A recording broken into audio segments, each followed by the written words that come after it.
এদিকে বগুড়ায় মা মেয়েকে কুপিয়ে হত্যার অভিযোগ উঠেছে।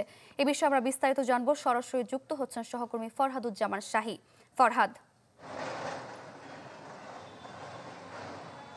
সারিকা, গত রাতে বগুড়া সদরের সাবগ্রাম মধ্যপাড়া এলাকায় মধ্যরাতে মা এবং মেয়েকে কুপিয়ে আহত করার ঘটনা ঘটে।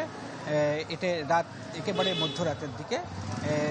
স্থানীয়দের অভিযোগ এবং স্বজনদের অভিযোগ যে মেয়ের নাম হলো সাকিনা, যার বয়স ৩৫ বছর।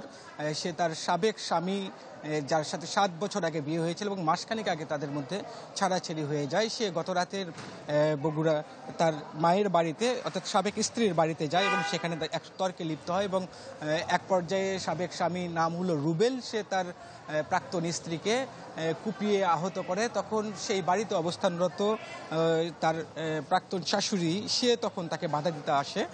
তখন দুইজনকেই সে কুপিয়ে আহত করে পালিয়ে যায়। ঢালাইয়ের সেরা প্রিমিয়ার সিমেন্ট।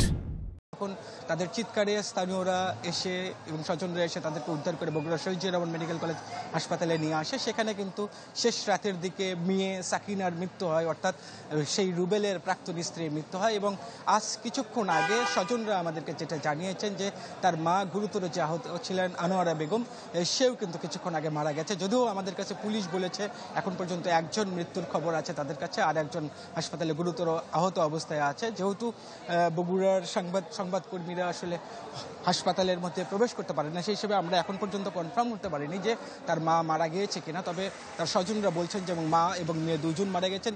মেয়েকে এরই মধ্যে মর্গে নেওয়া হয়েছে, তবে মায়ের মরদেহ এখন পর্যন্ত শহীদ জিয়া রহমান মেডিকেল কলেজ হাসপাতালে যেখানে ভর্তি ছিলেন সেখানেই তাকে রাখা আছে। সারিকা। ফরহাদ, ধন্যবাদ আপনাকে।